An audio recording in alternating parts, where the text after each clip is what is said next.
afastamento do então juiz da Operação Lava Jato, da 13ª Vara Federal de Curitiba. O Tribunal Regional da 4ª Região afastou preventivamente o juiz Eduardo Apio, da 13ª Vara Federal do Paraná, que cuida de processos da Lava Jato. O corregedor regional Cândido Alfredo Silva Leal Júnior, que afastou o magistrado, enumerou na decisão uma série de condutas suspeitas. Apio é acusado de ter feito uma chamada telefônica anônima com possível ameaça ao advogado João Malucelli, filho do desembargador Marcelo Malucelli, que reviu decisão dele sobre a revogação da prisão do doleiro Tacla Duran. No dia do ocorrido, o juiz acessou um processo para consultar dados do advogado. Na decisão, o tribunal também determinou o bloqueio do acesso de Apio às dependências e prédios da Justiça Federal e de acesso eletrônico a sistemas jurídicos. A juíza Gabriela Hard, que condenou o Lula a 12 anos de prisão em 2019 pelo caso do sítio em Atibaia, assumiu o posto de titular da Lava Jato. Cláudio Dantas, nos diz, Dantas, sobre esse afastamento, na sua opinião correta, a decisão? Boa noite, Dantas. Boa noite, Brown, boa noite, Pavinato, Beraldo, Mota e toda a nossa audiência sempre presente aqui nos fazendo companhia todas as noites. Olha, é uma verdadeira operação aloprada, né? O Eduardo Apio assumiu aí o comando da 13ª Vara no início do ano, já começou a dar entrevista, atacando o Sérgio Moro, atacando o Deltan Dallagnol, atacando a Lava Jato, e disse que ia revisar todos os atos da Lava Jato, e começou de fato a revisá-los. E, olha, afastou a condenação do Sérgio Cabral, anulou a condenação do Sérgio Cabral, dizendo que o Moro tinha sido parcial, conseguiu anular as as investigações, os inquéritos contra o doleiro Rodrigo Tacla Duran, que é réu confesso, que diz que lavou mais de 300 milhões de dólares em propina para o Odebrecht. O Eduardo Apio anulou mais algumas condenações de empresários envolvidos na Lava Jato. Esse sujeito, ele já chegou com o seguinte histórico, né? O histórico de uma operação imobiliária feita lá atrás com o André Vargas, ex-deputado federal do PT, né? Lembra do André Vargas, aquele que com o Disseu, quando foi condenado no mensalão, botou a mão lá? O André Vargas vendeu para o Apio, sabe-se lá por quê, um apartamento, e na hora de declarar o valor, declarou a metade. Um juiz federal declarou lá no cartório metade do valor que foi pago pelo apartamento dele. Quem pagou foi o André Vargas, com o dinheiro de quê? De propina. O Eduardo Apio é filho de um ex-deputado também investigado pela Lava Jato, deputado que era ali parceiro do José Janene, célebre José Janene, o único que batia no peito para dizer que o Lula não era capaz de enfrentá-lo. Devia saber muita coisa, né? Claro que sabia, mas morreu antes de contar. Olha, Eduardo Apio é o mesmo sujeito que doou para a campanha do Lula, que usava um login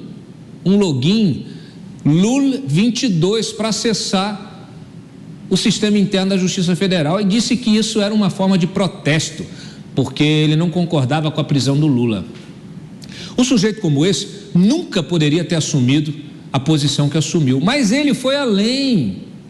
Provavelmente tinha uma missão ali, recebeu, aliás, visitas célebres de advogados aqui, desses que gostam de circular nos corredores do Supremo, bem à vontade, recebeu apoio na imprensa, nos blogs sujos do PT, recebeu apoio no Supremo, né? Inclusive uma das investigações dele do Tacla Duran subiu lá, o Lewandowski pegou, mandou para a PGR, e estão lá investigando o Sérgio Moro por causa de denúncias recicladas.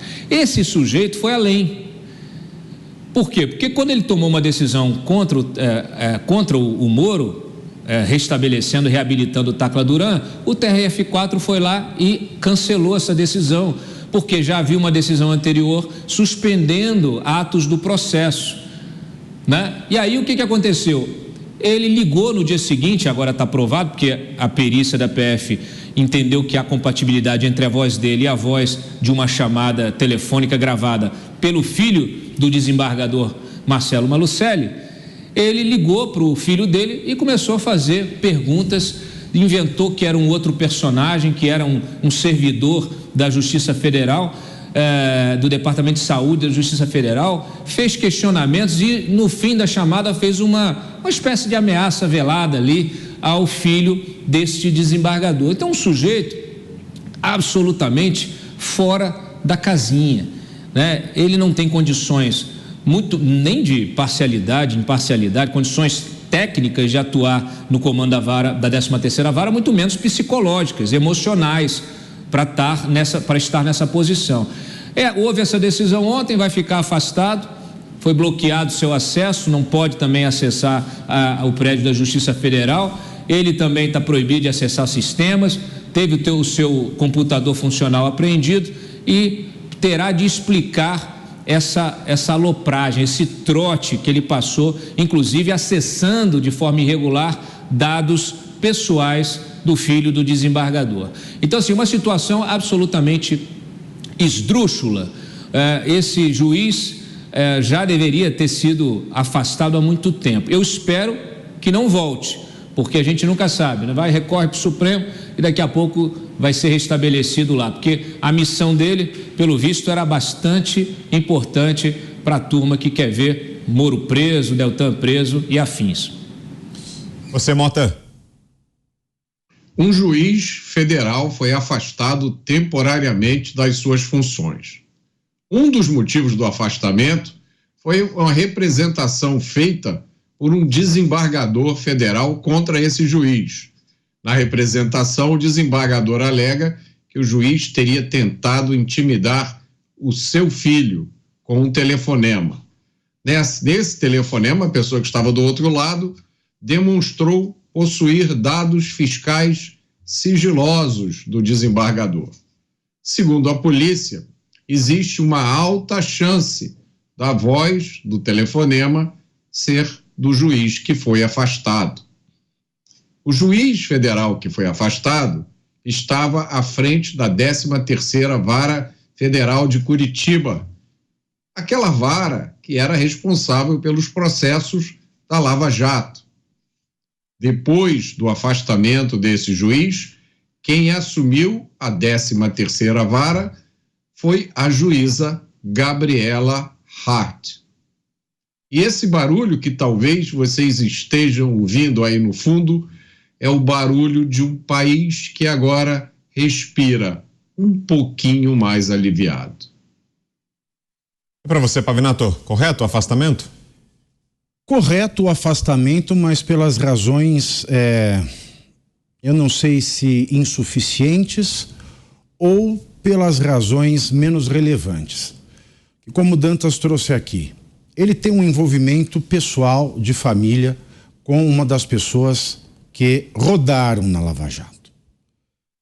Logo, ele já não tem, ele já não tem o physique de rôle para ter assumido, em fevereiro, como ele assumiu, esse papel. Segundo e terceiro, que para mim são os mais importantes, que é a questão da doação dos R$13 para a campanha do Lula. Consta isso na declaração de contas do TSE, ele nega, diz que não foi ele. Mas ele também se nega a pedir retificação ao TSE. Aí fica difícil, porque, de um lado, a LOMA, que é a Lei Orgânica da Magistratura, e a própria Constituição, no artigo 93, elas vedam qualquer participação político-partidária a magistrados, juízes, estaduais, federais, de qualquer patente, sejam eles juízes de primeira instância, desembargadores, ministros, e os membros do Ministério Público. Então, não pode. Não importa o valor, 13 é pouco. Nesse caso, 13, apesar de pouco, é ainda uma gozação. É uma grande sátira. É uma grande forma de humilhar o pagador de impostos que não é partidário do Lula. Pagador de impostos que sustenta o bom salário e a boa vida do juiz Eduardo Apio. E é crime. É crime. Não importa se a vítima morreu com uma facada, ou se morreu com 13, ou se morreu com 300. O homicídio aconteceu. No caso, não é homicídio. Mas ele fez algo que um juiz não poderia fazer e pelo qual ele poderia ser exonerado, poderia ser aposentado como condenação, que acontece no Brasil, poderia ter recebido uma pena de censura ou qualquer outra penalidade que decorreria de uma sindicância. E uma sindicância seria capaz já de tirá-lo, de suspendê-lo, de preliminarmente afastá-lo da frente da Lava Jato.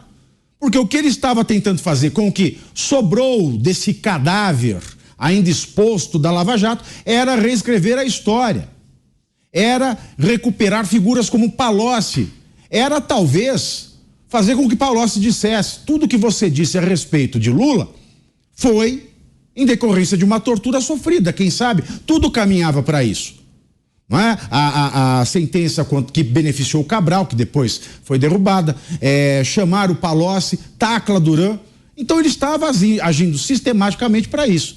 E só o fato de ele ter doado R$13 e o fato de a sigla dele na justiça ser LUL22, LUL22, já eram fatos bastante insuficientes para afastá-lo.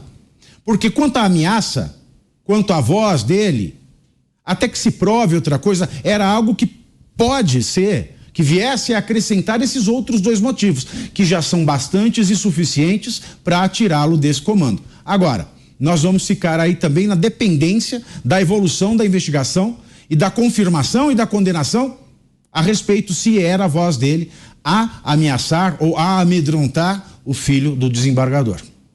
Beraldo. Olha, segunda notícia que comentamos hoje e é a segunda notícia que nos coloca esse olhar de pesar em relação à justiça brasileira. Imagina um juiz que assume uma vara federal numa cidade importante como Curitiba, que tem ali não só as ações da Lava Jato, mas também várias outras pessoas e empresas que dependem das suas decisões, e todos ali estão vendo que aquele juiz não foi para aquela cadeira disposto a fazer valer o seu juramento, a fazer valer a justiça, mas sim para usar aquela cadeira como um trampolim na sua carreira. O que ele estava atrás ali era de benefício próprio, fazendo acenos e agrados às pessoas do governo federal que poderiam escolhê-lo para, eventualmente, um assento numa corte superior ou algum tipo de benesse da mesma altura. Olha, é lamentável a gente ter que comentar esse tipo de notícia, porque ela deixa claro que não há mais respeito à toga, não há respeito à magistratura, não há respeito à justiça e muito menos à população brasileira. Somos todos nós reféns dessa justiça que se dá conforme a conveniência de seus julgadores, com raras e honrosas exceções. Mas é importante dizer que cada vez mais estamos tendo demonstrações que a justiça brasileira não é mais um amparo para aquele que sofre algum tipo de injustiça. Ao contrário, é sempre uma fonte de preocupação, porque você nunca sabe o que passa na cabeça daquela pessoa que está com o seu caso nas mãos dela.